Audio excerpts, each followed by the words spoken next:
it's me, Myra, at Down Home Money, a simple approach to financial freedom. And today, I have a really good friend, Cami Hobbs, who's going to share with you her flip. So I knew you would love this because you know we're all about life, money, and real estate. So today, Cami, share with them what you're doing. Well, I am flipping a house in North Denton, Texas, and I wanted to invite y'all to come over I love and see it. what I'm doing. Okay, well take So us much inside. fun. Show us. Well, come on. Let's see. Okay. So, welcome to the house of blue. Oh, And it is just, every house needs a touch of blue. I guess like I need a touch of red on my lips every day. exactly. So, here we are. But it's going to look totally different in about a week and a half, 2 weeks. And so I was really excited to get this one because there's not a lot of money that's going to have to be spent on this house. So it's carpet, paint, and I'm trying to decide now whether I'm going to do the bathrooms or not, but we're just kind of, that's up in the air. But really, it's not a lot. So the kitchen's great, yeah. great shape in the kitchen, not a lot of updating. Usually I have to come in and spend a whole lot of money on appliances, appliance packages, but on this one it's going to be a really easy flip in the fact that the cabinets are great. She spent a lot of money on upgrades as she went along and lived here, and so we don't have to spend the money that we typically have to do on a total renovation. So the appliances are great, the countertops are great, the mosaic's even great. It's dated a little bit, but nothing that a little caulk and paint can't fix. So we're going to do that, and then we're going to do the flooring, painting, and then the backyard on this house is just so amazing. And I think really and truly, yes, the backyard I think is one of the things that's really going to really sell this house because it's a backyard that comes back every single year, and it's a park-like backyard. True. Well, let's show it to them. Backyard. So Let's go see the backyard. Let's see it. This is backyard is really a neat area, and the fact that it comes back every year, there's not a lot of maintenance, and I love it because I think this is really what's going to sell this home. And it's got just stuff that comes back, and Every year. I love It's it. awesome. I love the little gazebo area and the swing. Yes. But it is a great backyard. Cami, tell our audience a little bit about you. Tell them about, because you've been selling real estate how many years? Oh gosh, 22 years. 22 years. 22 years. Oh my gosh, I can't believe it. I can't believe it either. She's a top producer here in Denton, Texas, but she does a lot of flips, and I thought it would be kind of cool for y'all to see what a flip looks like. So share with them your goal to make on a flip. When you do a flip, how much money do you want to make it worth your time? As much as I can. Ah, As much as I can. great answer. Sometimes it's not as much as I can. You think, oh, I have this certain amount in mind, and it's a by house per house basis. So you can't just say, oh, I want to do this every time, because you just don't know until you actually get in the home on how much you're going to make. Right. And so you get in it, and it's just one project leads to another, and one cabinet leads to another, and you just never know until you really get in there. And then, but I try to at least keep a $15,000 cushion, because if you say, oh, $10,000, it's going to be great. Well, before long, it's really easy to spend $10,000 on a flip. It is. I mean, before, you never know. You may have a pipe that breaks, or all of a sudden you need this done, or that AC unit, or the inspector found this or that. And so that is something you've got to have that budget. You've got to have, if you make extra, cha-ching, you've made money. But if not, you've got to have that budget built in for it. How many do you do a year? I try to do, as busy as we are in real estate, 1 a quarter is what my goal is. But sometimes it's 10, sometimes it's 5, so it just depends on what I can find and what pops up. So in this hot market, has it been harder to find flips? Very. Very, very. It's just, it's funny. I'll have postmen call me. Oh, we found a for sale by owner.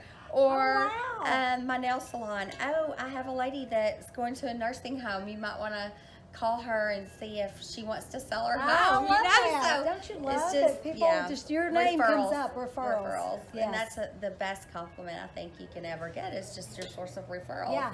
And so you work a lot with first-time home buyers too. Love it. I love first-time home buyers. My so whole sweet. real estate business was a lot with first-time home buyers. Yes. And so what would you tell them, like if somebody is thinking about buying their first home, what would you share with them and tell them that just give them some tips and strategies? I would just say, you know, a new shiny car is not always a new shiny car. Always get an inspection. Always get an inspection. Great always advice. see what's behind those walls. You just never know what's That's behind right. those walls. So always get an inspection and trust your realtor. Trust their advice. Listen to what they're saying. If they say that you need a new roof, get a new roof. Just trust them because they have their experience behind them and they know what's best. They really do, and they're looking out for your interest always. Yeah. So as a key, if you're going to do flips, having your workers and having the people that do it for you, is that one of the top strategies? Is you got to make sure you know the right people to call? You do. You have to have reliable people that are going to do a good job. And you've got to have, you know, at the end of the day, if that contractor messes up and you need to be able to call them in a year and say, hey, the electric's out. Yeah. You want to know that that contractor is going to come back and fix his mistake. And that's, you know, sometimes the cheapest contractor is not the best contractor. You want to make sure that you find somebody who's reliable, that has a good reputation, that's around here, that's going to do the right thing. So what would you be your tip to people who are looking at being investors? They're looking at maybe starting a rental portfolio, because I know you work with a lot of investors too. So what would be one of your tips for an investor, a new investor, brand new investor? Oh gosh. I think I would just say really research. Don't go into it thinking you're going to make $1 million in the first year. Start small and gradually work yourself into it. I know a lot of people that have gone into it and put everything they had into the business and then had to really step back and reevaluate, and they thought it was something that it really wasn't. Kind of like real estate. Everybody got their license 2 years ago, and now, exactly. Now they're getting out of the business. Out of it, it's like, oh, you have to work as a realtor, and you have to work as an investor too. Yeah. You have to keep up with your books, and you have to keep up with your contractors, and you know, you really do have to work. It's not just sitting around and watching your people work. You have to do your part. Right. And paying attention to your expenses is 90% of it, because if you're not paying attention to your expenses, we all know that great rental deal could not be so great. It could be more of instead of being a cash cow, it could be a cash taker of all of your cash. And so it's so important that you really look at the numbers. And not every deal is a good deal, because it's a good deal based on the investor and how much money they've got to put down and how much work they're willing to do. And sometimes people think a good deal for maybe Cami may not be a good deal for me, and vice versa. Yeah. Because each investor is different. They are. And their needs are different. So it's so important that you learn what it is you're looking for so that you can make great purchases. And we have a book of investors. I mean, I have 500, and I get a home that I think is a good deal for an investor, and I'll blast it out to 500, and I may only have 3 that are interested. Right. And it's just very, you would think that every 500 clients would want that. But it's just not that way. Because once they've learned what their niche is and what they're looking for, they know when to turn things down. That's right. That's right. So it is a niche, and you have to know what you want and what makes sense for you in your market. For sure. So you guys, thank you all for being with us. Cami, you got any other tips and strategies you want to share with them about real estate? Have fun. Enjoy life. Absolutely. That's a great tip. Have fun. Always. So thanks, you guys. We'll see you soon. Don't forget to hit the subscribe button. Make sure you like it. Give us a thumbs up. And be sure and write a comment. Cami will be checking the comments too, and we will answer all your questions about buying rental properties or doing flips. So thanks, you guys. See ya. Thank y'all. Hi y'all, remember about a month ago I was with Myra Oliver at my new flip here on Kings Row, and it took us about 3 weeks, but we got it done and we're about to list it. And I just love that Myra. With coronavirus and all that stuff, she can't be here today. So I told her, don't you worry, girl. I've got this. So come on in, let me show you what we've done. So as you remember, the floors were just a royal blue. We came in and we replaced all the flooring. We replaced all the wall color. And come on in here, let me show you another thing we did. We took out all the cabinets. There were like these old cabinets, and we just bumped out this room and made it a lot bigger. Not much money in paint and flooring, right? So then follow me. We had our carpet people come in. They replaced the carpet, the flooring, and that was a great improvement.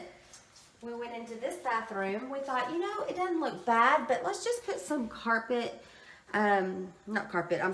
tile. All we did was we put grout on the existing tile that was there, and it just made it look brand new again. We put some paint on the walls, cleaned the mirror. That's really all we had to do was clean the mirror. It worked out great. Then we came in here and we took out the old bathtub and we built a nice custom shower. Put in a shower that someone would really appreciate. We took out the cabinet that was there, replaced it. We went to Builder Bob's in Ardmore and found that cabinet at a really good price that already had the granite on it. All we had to do was drop in a sink. Worked out great. And so those were just a few of the changes. Changed out a few of the light fixtures. You know, when you're doing these projects, as we talked before, there's always an expense that you have that you just don't think about. So one of the expenses that was a hidden expense was we went ahead and changed all the plugs. We made them grounded, and instead of being 3-prong, we now have a grounded house because that is going to come up in inspection. So we just love this house. It works out great, and we really appreciate you coming and seeing our flip.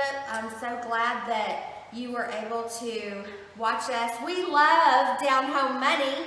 We are so excited for Myra and this new venture, and because of her and her advice and what she's done for all of us, it's just really a blessing to be able to follow her steps and her advice, just to have another way of source of income.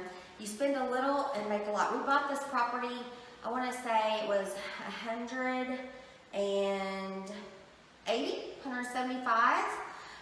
We are currently listing it for $265, and we spent right at $25.